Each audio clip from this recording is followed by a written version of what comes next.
You still believe that attraction is about saying the right words, being nice, and showing her how much you care. That if you just try hard enough, she will eventually see your value. But what if that belief is exactly why you keep getting ignored, overlooked, or replaced by someone who seems to care less than you do? What if the game was never about effort at all, but about something far more uncomfortable to admit? Because the truth is, most men have been trained to chase approval, while the men who effortlessly attract attention play a completely different game. They don't follow the rules you were told to follow. They don't try to prove their worth through consistency and reassurance. Instead, they create something you've probably been avoiding your entire life: uncertainty, tension, emotional contrast. And here's the part that stings the most. Women don't respond to what you say nearly as much as they respond to how you make them feel in the moments you choose to hold back. Somewhere along the way, you were taught that being predictable was safe, that giving more would make you more desirable. But the men you secretly compare yourself to understand something deeper.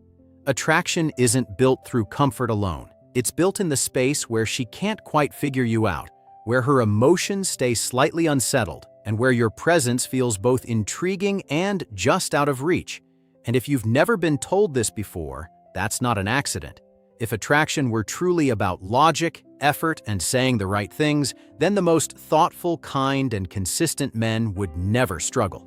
But you've already seen the opposite happen, haven't you? You've seen women lose interest in men who treated them well, while becoming deeply drawn to someone who was unpredictable, even distant at times. That contradiction isn't random. It points to something most people don't want to admit. Attraction doesn't operate on conscious reasoning. It operates beneath it. What you say is processed by her mind, but what you make her feel is processed by something far older, something instinctive. Long before words, long before social rules, human connection was built on emotional signals, tension, and uncertainty. That part of the brain hasn't disappeared. It still responds to subtle cues like confidence, restraint, and emotional contrast. This is why someone can say all the right things and still feel forgettable, while another person says very little and becomes impossible to ignore. You were taught to communicate your value clearly, to remove doubt, to reassure. But from a psychological perspective, removing all uncertainty also removes the emotional charge that creates attraction. When everything is predictable, the brain relaxes. And when the brain relaxes too much, interest fades. Attraction needs a certain level of stimulation, a sense that there is more beneath the surface that hasn't been fully revealed yet. So the real shift is this. It's not about becoming colder or manipulative. It's about understanding that attraction is less about information and more about experience. Less about what she understands and more about what she feels but can't fully explain. Most men don't fail because they lack intention. They fail because they follow a script that feels right in the moment but quietly destroys attraction over time. You've probably lived it without even realizing. You reply quickly because you don't want to seem uninterested. You make time for her even when it's inconvenient because you think effort will be appreciated. You explain yourself, reassure her, try to keep everything clear and smooth. And in the beginning, it even seems to work. She responds, she smiles, she gives you just enough to believe you're on the right path. But then something shifts. Her replies slow down. The energy changes. You start to feel like you're the one holding everything together while she slowly pulls away. And that's when confusion turns into frustration, because from your perspective, you did everything right. You were consistent, you were honest, you were available. So why does it feel like the more you give, the less she values it? The mistake isn't effort itself, it's how that effort is delivered. When you become too available, you remove any sense of mystery. When you're too predictable, she no longer feels any emotional anticipation. And when you start seeking approval, even subtly, you shift the dynamic without realizing it. Instead of being someone she's drawn toward, you become someone trying to be chosen. And the hardest part to accept is that these patterns don't feel like mistakes while you're doing them. They feel like the right thing. That's why they're so dangerous. because by the time you notice something is off, the attraction has already started fading, and now you're left trying to fix something that was never built on the right foundation in the first place. So, what is the dirty trick that seems to separate the men who are constantly chasing from the ones who are effortlessly desired? It's not a line, not a tactic, and not some manipulative game you perform. It's a shift in how you show up. At its core, the so-called trick is simple, but uncomfortable. It's the ability to create emotional uncertainty without losing control of yourself. While most men try to make everything clear, predictable, and safe, the men who naturally attract attention understand something deeper. They allow space for tension to exist. Think about it. When every move you make is obvious, when your interest is always fully visible, there is nothing left for her to wonder about. And without that sense of wondering, there is no emotional pull. But when your behavior has contrast, when your attention isn't constant, when your presence feels engaging yet slightly unpredictable, something changes. Her mind starts filling in the gaps. She begins to think about you even when you're not there, not because you demanded attention, but because you didn't give it away so easily. This is where most people misunderstand the idea. It's not about being cold or distant for the sake of it. It's about emotional rhythm. There are moments of connection, followed by moments of space. Moments where you're fully present, followed by moments where you pull back into your own world. That contrast creates stimulation. It keeps the interaction alive. The reason this works has nothing to do with tricks and everything to do with human psychology. Attraction doesn't grow in certainty. It grows in the space between knowing and not knowing, in the tension between interest and restraint, in the feeling that there is more beneath the surface that hasn't been fully revealed yet. And the men often labeled as bad boys don't consciously think about this. They simply don't feel the need to constantly prove themselves. That absence of need creates unpredictability, and that unpredictability, when paired with confidence, becomes deeply compelling. Now, once you understand the concept, the next question becomes how to actually live it without faking it. Because this only works when it feels natural, not forced, and it starts with something most men resist at first: emotional distance. Not coldness, not indifference, but restraint. You stop over-investing in the beginning. You don't rush to fill every silence, you don't try to impress with constant effort, and you don't make her the center of your attention too early. This creates space, and in that space, curiosity begins to form. Then comes unpredictability. Most men follow a pattern without realizing it. They text at the same times, respond with the same energy, show up in the same way every interaction.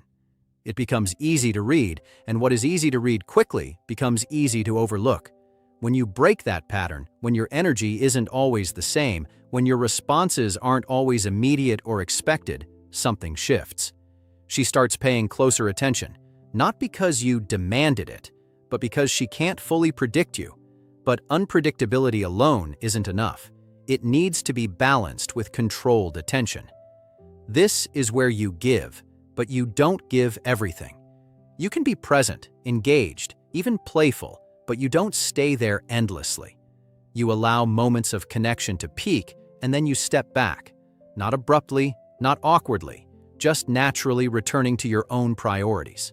That rise and fall creates emotional movement, and emotional movement is what keeps interest alive. As this develops, another layer becomes important: silent confidence. This is where you stop trying to explain yourself. You stop over-talking, over-justifying, over-sharing. Instead, you observe more, you listen more. Your presence becomes calmer, more grounded, and ironically, the less you try to prove, the more you are felt. Because confidence is not loud, it's steady. It doesn't rush, it doesn't chase, and it doesn't need constant validation. And finally, the step that ties everything together: outcome detachment. You can want her, you can enjoy her presence, but you don't need her to validate you. Your mood, your direction, your sense of self stays intact whether she leans in or pulls away. This changes everything, because the moment you stop needing a specific outcome, your behavior becomes naturally balanced. There is no desperation, no overcorrection, no silent pressure. Each of these steps builds on the last. Emotional distance creates space. Unpredictability creates intrigue. Controlled attention creates rhythm. Silent confidence creates presence. And outcome detachment creates freedom. When combined, they form something most men never experience. A dynamic where attraction is not forced, but allowed to grow on its own. If you think this dynamic is something new, it isn't. It's been playing out long before modern dating advice ever existed. Look at Napoleon Bonaparte, a man who commanded armies, yet in his relationship with Josephine de Beauharnais, it wasn't constant reassurance that kept him emotionally invested. It was distance, unpredictability, and the feeling that she was never fully within his control. That tension didn't weaken his attraction, it intensified it. The less certain he felt, the more consumed he became. Or consider Henry II of France and Diane de Poitiers. She wasn't the youngest or the most obvious choice, but she held his attention in a way others couldn't. Why? Because she didn't behave in a way that made her easily possessed. There was composure, restraint, and an emotional rhythm that kept him engaged over time. It wasn't about chasing him, it was about never becoming predictable. Even outside of history, you've seen this pattern in everyday life. The person who isn't always available becomes the one people think about the most. The one who doesn't overshare becomes the one others try to understand.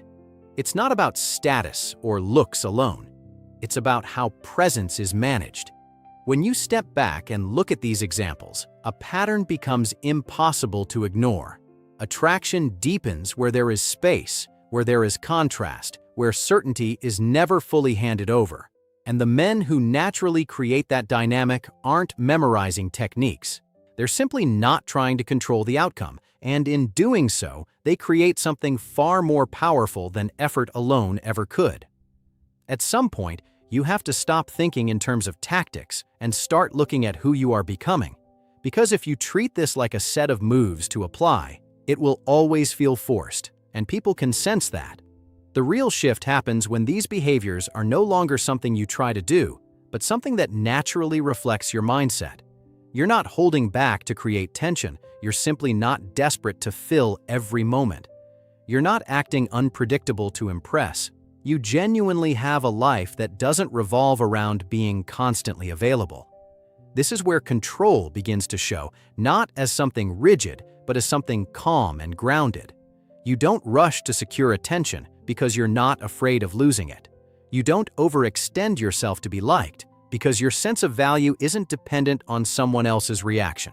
And that quiet certainty changes how people respond to you. It removes pressure, removes neediness, and replaces it with something far more attractive. Presence.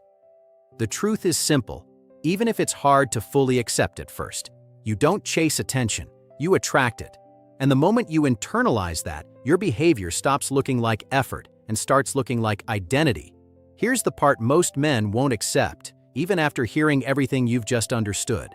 They'll nod along, agree in the moment, and then go right back to chasing, over-explaining, and trying to secure attention the same way they always have. Not because they're incapable of change, but because letting go of that need feels uncomfortable. It forces you to face a version of yourself that isn't dependent on constant validation, and most people avoid that level of honesty. So they stay where it's familiar. Predictable patterns, predictable outcomes, predictable disappointment, and over time, that becomes their normal. But you don't have to follow that path. The difference isn't talent, luck, or even experience. It's awareness followed by action. It's choosing to sit with the discomfort of doing things differently long enough for it to become natural. Because once it does, everything shifts quietly. You stop forcing connections, and the right ones start forming with less effort. You stop chasing attention, and somehow you notice more of it coming your way. Not because you tried harder, but because you stopped needing it so much. So the real question isn't whether this works. It's whether you're willing to be different from the majority who will ignore it. Decide who you are after this video.